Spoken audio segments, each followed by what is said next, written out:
কূটনৈতিক প্রোটোকল ভেঙে বুধবার বেন গুরিয়ন বিমানবন্দরে নরেন্দ্র মোদীকে বরণ করে নেন ইসরায়েলের প্রধানমন্ত্রী বেঞ্জামিন নেতানিয়াহু।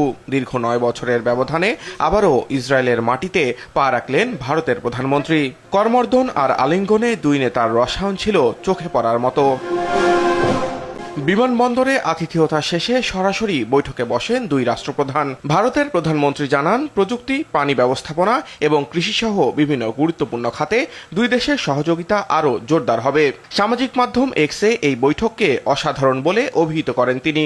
অন্যদিকে মোদীকে ভাই সম্বোধন করে আবেগপ্রবণ হয়ে পড়েন নেতানিয়াহু। তিনি বলেন, ভারত ইসরায়েল বন্ধুত্ব এখন এক অনন্য উচ্চতায়। এরপর জেরুজালেমে অবস্থিত ইসরায়েলি সংসদ নেসেটে প্রথম ভারতীয় প্রধানমন্ত্রী হিসেবে ভাষণ দেন নরেন্দ্র মোদী। বক্তব্যে হামাসের হামলার তীব্র নিন্দা জানিয়ে নিহতদের প্রতি সমবেদনা প্রকাশ করেন তিনি। বিশ্বব্যাপী সন্ত্রাসবাদ মোকাবেলায় সম্মিলিত প্রচেষ্টার আহ্বান জানিয়ে আব্রাহাম চুক্তির প্রতিও ভারতের পূর্ণ সমর্থন ব্যক্ত করেন মোদী। তবে গাজায় চলমান মানবিক সংকটে ভারতের অবস্থান নিয়ে বরাবরের মতোই কৌশলী ছিলেন তিনি।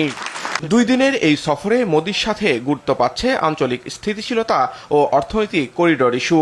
আন্তর্জাতিক চাপের মুখে থাকা নেতানিয়াহুর জন্য মোদীর এই সফর বড় ধরনের কূটনৈতিক সমর্থন হিসেবেই দেখা হচ্ছে।